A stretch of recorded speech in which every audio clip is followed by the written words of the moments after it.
चलिए हम लोग जो प्रश्न को देखेंगे, प्रश्न पिछले क्लास में हम लोगों ने क्वेश्चन 5 तक कंप्लीट किया था।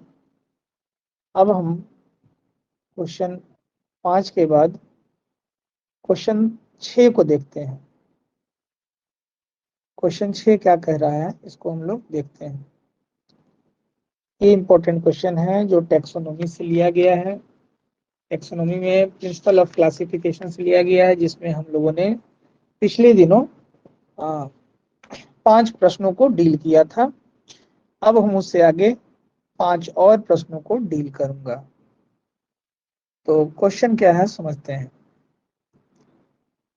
इन which kingdom prokaryotic organism were placed by Whittaker. कह रहा कि कौन से ऐसा किंगडम है प्रोकैरियोटिक ऑर्गेनिज्म का जिसको व्हिटेकर ने प्लेस्ड किया।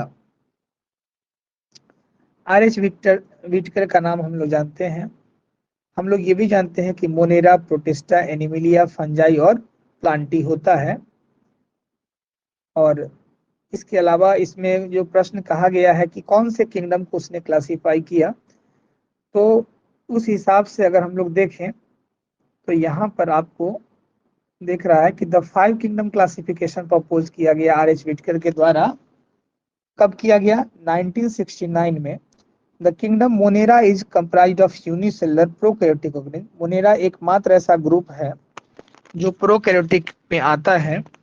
इसके अलावा जो भी आते हैं वो यूकैरियोटिक में आते हैं, मतलब प्रोटिस्टा, फंजाई, प्लांटी और animalia. This group contain the bacteria and the cyanobacteria species. Monera के अंतर्गत साइनोबैक्टीरिया और आर्कीबैक्टीरिया आते हैं। These are prokaryotic organism. ये प्रोकैरियोटिक भी होते हैं क्योंकि मोनेरा से ही बटा है, तो और स्वाभाविक है कि वो प्रोकैरियोटिक होंगे। Do not have well developed cell organs. Monera के जो ग्रुप में जो ऑर्गेनिज्म होंगे बैक्टीरिया, उसमें सेल अंग बहुत अच्छे नहीं होंगे, जिसमें nucleus, mitochondria and chloroplast and, ठीक है, ये सारे चीज नहीं अच्छे होंगे। तो अदर 4 किंगडम, इसके अलावा मोनेरा के अलावा जो किंगडम है, प्रोटिस्टा है, फंजाई है, प्लांटी और एनिमिलिया है, जो यूकैरियोटिक में आएंगे। तो इसमें जो प्रश्न कहा गया है वह 3 नंबर कहा गया है। तो प्रश्न 3 नंबर क्या कहता है? प्रश्न जो 3 नंबर हम लोग देख रहे हैं, तो 3 नंबर क्या कह रहा है कि इसका ऑप्शन हम लोग जो 3 नंबर में देखे हैं वो क्या देखे थे?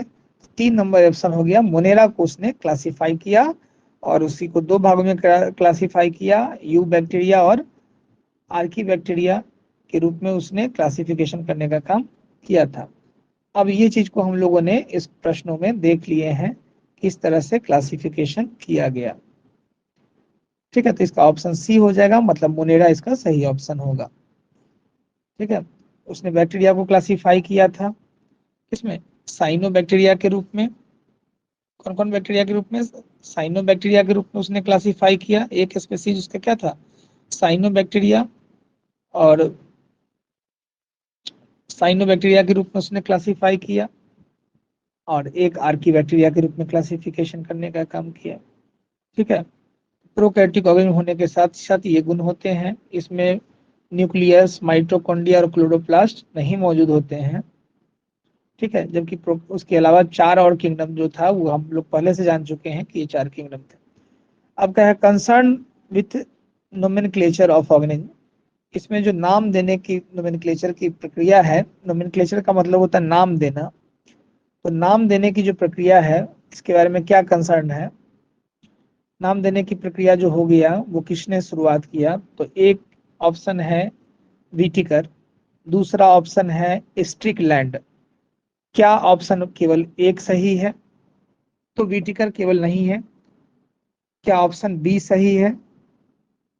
ठीक है, तो ऑप्शन बी है। नोमेनक्लेचर ऑफ ऑर्गेनिज्म, किसी भी जीव का जो नाम देने की प्रक्रिया था वह स्ट्रिकलैंड ने किया था। व्हिटेकर 5 भागों में केवल बांटने का काम किया था। तो स्ट्रिकलैंड के बारे में हम लोग जानते हैं कि स्ट्रिकलैंड ने सबसे पहले नाम देने की प्रक्रिया की शुरुआत किया था।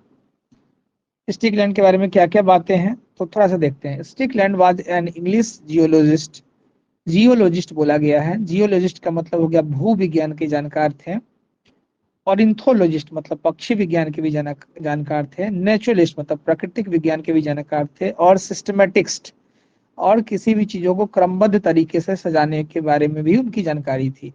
ही proposed a series of rule of nomenclature, इन्होंने एक नोमेनक्लेचर के लिए एक रूल तैयार किया था कि नाम कैसे दिया जाएगा ऑर्गेनिज्म का जूलॉजी में, नोन एज स्ट्रिकलैंड कोड। और उस जिस तरीके से उन्होंने कहा कि इसको नाम रखा जाएगा उसके लिए कोड तैयार किया था, this was precursor and later code for nomenclature. ठीक है, और पहले क्या नाम दिया जाएगा, बाद में क्या दिया जाएगा, तो इसी कोड के आधार पे उन्होंने नाम देने की प्रक्रिया की शुरुआत की थी। आगे बढ़ते हैं, ये हमारा 7वां क्वेश्चन था।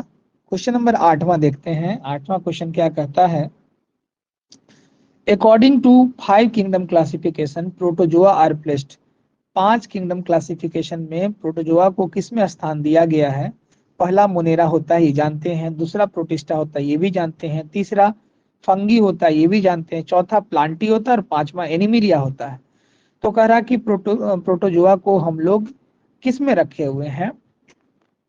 तो मोनेरा में केवल बैक्टीरिया को रखा गया है। यहाँ प्रोटिस्टा जो होता है उसी को प्रोटिस्टा के अंतर्गत प्रोटोजोआ को रखा गया है। According to 5 kingdom classification, 5 kingdom classification जो है उसमें प्रोटोजोआ को प्लेस किया गया है प्रोटिस्टा में। 5 kingdom classification was given by Robert विटिकर। Robert विटिकर ने 5 किंगडम क्लासिफिकेशन देने का काम 1969 मतलब 1969 में किया। ही डिवाइडेड लिविंग थिंग्स, उन्होंने लिविंग थिंग्स को 5 किंगडम में बांट दिया। कौन कौन किंगडम था?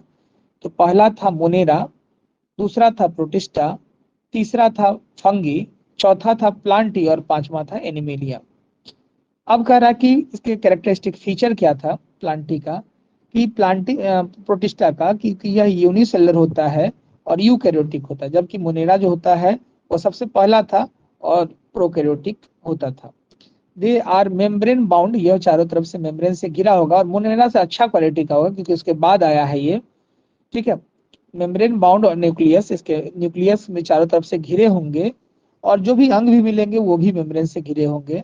Most of live in water, अधिकांश इसकी जो प्रजातियां हैं वह पानी में रहेंगे। While some habit in most places, और कुछ जो होंगे वह नमी वाले स्थान पे पाए जाएंगे।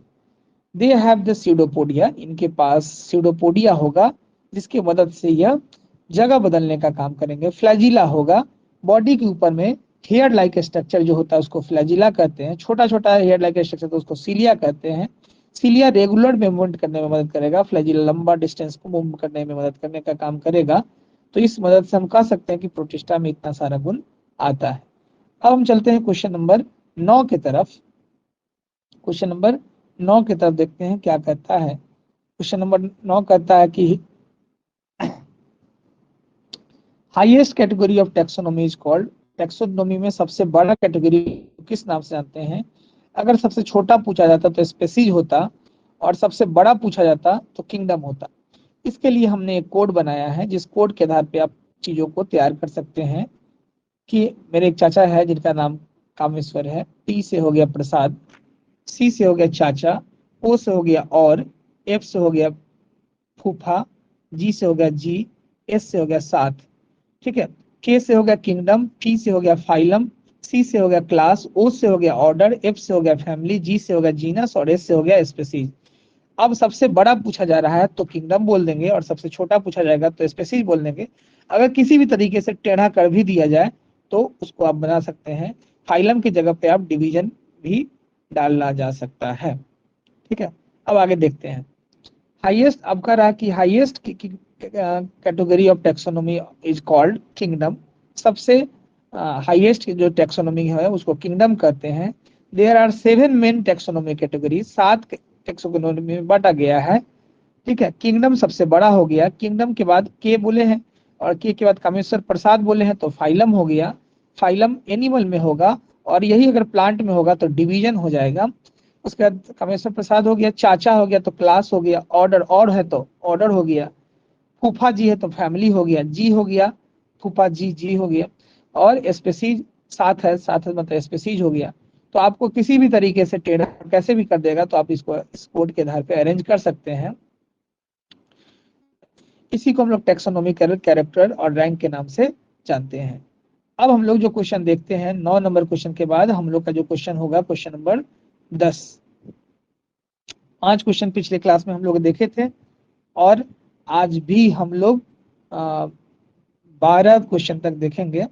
धीरे धीरे क्वेश्चन की संख्या भी बढ़ेगी, तो अभी हम लोग ये देखेंगे। कह रहा कि अगली अभी जो हम लोग देखेंगे उस कह रहा कि mycoplasma belongs to which kingdom. Mycoplasma दुनिया का सबसे छोटा, या इसको माइकोटीना या इसको पीपीएलओ या प्लूरोनिमोनी लाइक ऑर्गेनिज्म के नाम से भी जानते हैं, ये सबसे छोटा होता है। क्योंकि माइकोप्लाज्मा एक बैक्टीरिया के फॉर्म में है तो ये मोनेरा आ जाएगा। Mycoplasma belong to the kingdom Monera, यह किंगडम मोनेरा से बिलोंग करता है। मोनेरा किंगडम प्रोकैरियोट्स में आते हैं।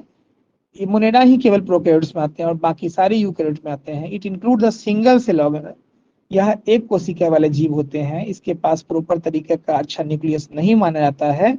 और मोनेरा के पास राइबोसोम तीन तरह के होते हैं, 70S राइबोसोम, 80S राइबोसोम और 55S राइबोसोम।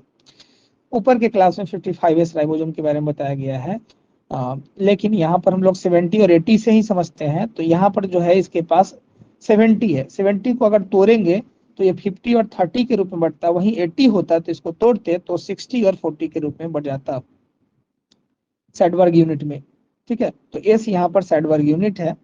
आगे बढ़ते हैं। It lack organs like mitochondria. Monera वाला जो ग्रुप होगा या माइकोप्लाज्मा में ना तो माइटोकॉन्ड्रिया होंगे, ना तो गोल्जी बॉडी होगा, ना तो लाइसोसोम होगा, ना तो प्लास्टिड होगा और ना ही सेंट्रियोल होंगे। माइटोकॉन्ड्रिया को हम लोग पावर हाउस ऑफ सेल बोलते हैं। गोल्जी कम्प्लेक्स, ये चीजें हैं। गोल्जी कम्प्लेक्स पिछले क्लास में हम लोग बोल रहे थे कि गोल्जी कम्प्लेक्स कई सारे फंक्शंस को परफॉर्म करने का काम करता है। सेल को रेगुलेटर के रूप में काम करता है, ट्रैफिक पुलिस के रूप में ये काम करता है। लाइसोसोम को सुसाइडल बेग कहते हैं।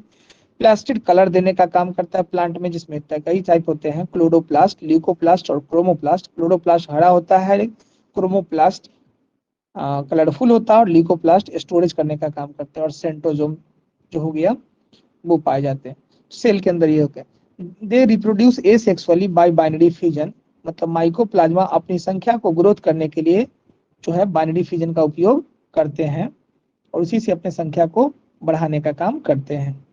ठीक है, इसके अंदर न्यूक्लियस मटेरियल के रूप में डीएनए और आरएनए मौजूद हो सकते हैं। ठीक है, या तो डीएनए या आरएनए। और आगे हम लोग जो बढ़ते हैं, अगला कह रहा है कि binary fusion binomial nomenclature was discovered by. दो नाम की जो पद्धति थी, जो दो नाम का सिस्टम था, उसको डिस्कवर करने का काम किसने किया? तो लीनियस का नाम आता है जिसने बाइनोमियल सिस्टम को देने का काम किया था।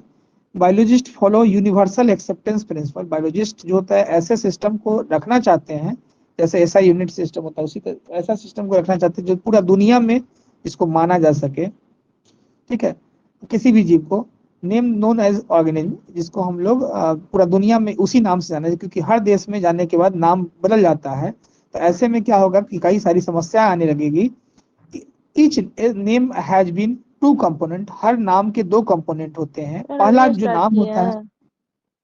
पहला जो नाम होता है वह जेनेरिक नेम होता है।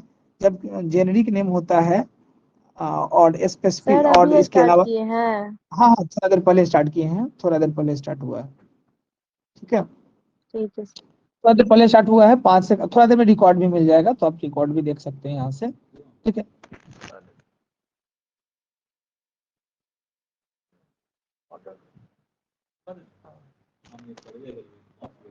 ठीक है। The system providing the name to component. System जो होता है उसमें दो नाम कंपोनेंट होते हैं। एक मतलब दो नाम से मिलके बनता है। आपको पहले भी पता है कि बाइनोमियल का मतलब ही होता है दो नाम पद्धति। जब किसी भी जीव को दो नाम से हम लोग रिप्रेजेंट करें, पहला नेम जेनेरिक नेम और दूसरा स्पेसीज नेम। अगर स्पेसीज की जगह पर स्पेसिफिक भी लिख देते हैं तो वो सही होता है। ठीक है, तो कह रहा कि बाइनोमियल सिस्टम को बताने का काम किसने किया? तो कैरोलस लीनियस नाम का व्यक्ति ने इसको बताने का काम किया। पिछले क्लास में हम लोग 5 क्वेश्चन तक पढ़ा दिए थे और आज हम लोग 6 से शुरू किए हैं और 12 तक पहुंचेंगे। ठीक है, इसमें ज्यादा नहीं, 5-6 क्वेश्चन हम प्रत्येक दिन उसके सारे थॉट्स को लेके आएंगे, सारे इंपॉर्टेंट चीज बातों को देंगे और 5 मिनट के अंदर आपको रिकॉर्डिंग भी मिल जाएगा। ठीक है, चलिए आगे बढ़ते हैं। आगे हम लोग देखते हैं इस क्वेश्चन के बाद 12 नंबर क्वेश्चन, शायद ये लास्ट ही क्वेश्चन है। ठीक है, तो कह रहा है कि जो टॉपिक है उसमें कह रहा है कि animal in which mouth develop opposite to the blastopore is called. वैसे जीव जिसके जो मुंह है उसके ठीक अपोजिट में डेवलप करेगा, ठीक है, ब्लास्टोपोर के, तो उसको हम लोग किस नाम से जानेंगे? Animal which mouth develop opposite to blastopore, ऐसे जानवर जिसमें माउथ का डेवलपमेंट ब्लास्टोपोर के अपोजिट में होगा उसी को हम लोग कहेंगे deuteromycetes. Which mouth develop opposite to blastopore, blastopore के अपोजिट में अगर मुंह का निर्माण होगा तो उसको ड्यूट्रोस्टोमिया के नाम से जानेंगे। और animal in which definite mouth develop directly from the blastopore, ऐसे एनिमल जिसमें माउथ डेवलप करेंगे blastopore directly from the blastopore are called protostomia. देखिए दो बातें हो गया, कह रहा कि अपोजिट में अगर ब्लास्टोपोर का माउथ डेवलप करेगा, मतलब ब्लास्टोपोर एक तरफ और मुंह दूसरे तरफ, तो उसको हम लोग ड्यूट्रोमिया भी बोलेंगे। और जिधर माउथ है, ठीक है, उसी के अगल बगल ब्लास्टोपोर का निर्माण हो जाए तो उसको हम लोग प्रोटोमिया के नाम से जानेंगे। वैसे जीव जिसमें एक ही तरफ दोनों। प्रोटोमियस आर द प्रिमिटिव इन्वर्टिब्रेट, प्रोटोमियस जो होते थे या प्रोटोमिया जिसको कहा गया, वह पुराने दौर के होते थे जब जिसमें माउथ और मल द्वार और माउथ दोनों एक ही रास्ते में होते थे। अब जो है इसमें दोनों के लिए दो प्रॉपर रास्ते होते हैं और यह ड्यूट्रोमस में आता है इसके अंतर्गत। इसमें ड्यूट्रोमस में आने वाले जो जीव होते हैं वह कॉर्डेट्स और इकाइनोडर्म्स होते हैं। ठीक है, या यूं कहिए कि पहले जो अगर जीवों का जो निर्माण होता है तो हम लोगों में या कॉर्डेट्स में या इकाइनोडर्मेट या नॉन कॉर्डेट्स में सबसे पहले मल द्वार बनता है, उसके बाद मुंह बनता है। और पुराने जो जीव थे उसमें पहले मुंह बनते हैं, इसके इस दो कॉर्डेट और इकाइनोडर्मेट को छोड़कर जो आएंगे तो उसमें पहले मुंह बनता है तब मल द्वार बनता है, तो इसको हम लोग रखते हैं ड्यूट्रोमियम में। ठीक है, तो ये हो गया। अब बायोलॉजी जो शब्द है इसको इंट्रोड्यूस करने का काम किसने किया था?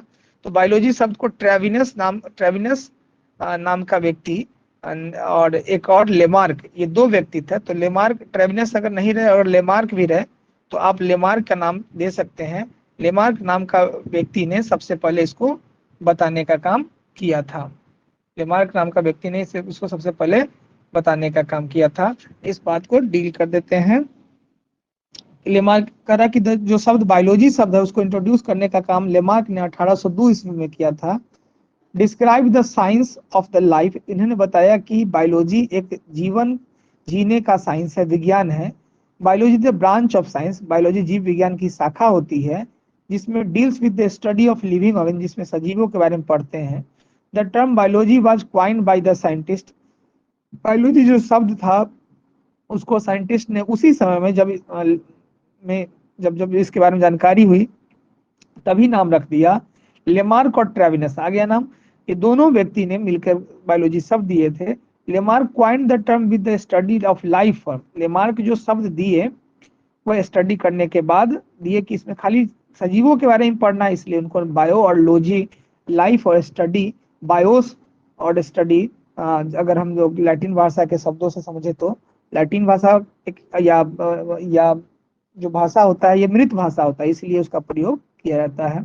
Various branches of like zoology, इस बायोलॉजी की जब हम शाखाएं की बात करें तो जूलॉजी है, फाइटोलॉजी है, बायोकेमिस्ट्री है। जूलॉजी में जंतु विज्ञान के बारे में, फाइटोलॉजी के बारे में, बायोकेमिस्ट्री के बारे में, जैविक रासायनिक प्रक्रिया से चूंकि निर्माण हुआ है उन चीजों के बारे में पढ़ते हैं। ट्रेविनस क्वाइन द टर्म, ट्रेविनस नाम का व्यक्ति ने सबसे पहले जो हो गया वह इसका क्वाइन करने का काम किया था, मतलब शब्द देने का काम किया था, स्टडी करने का काम किया था अलग अलग फॉर्मों के रूप में। चलिए यहाँ तक हम लड़ने देते हैं, अगले दिन की क्लास में अगले चीजों को हम लोग देखेंगे। Thank you.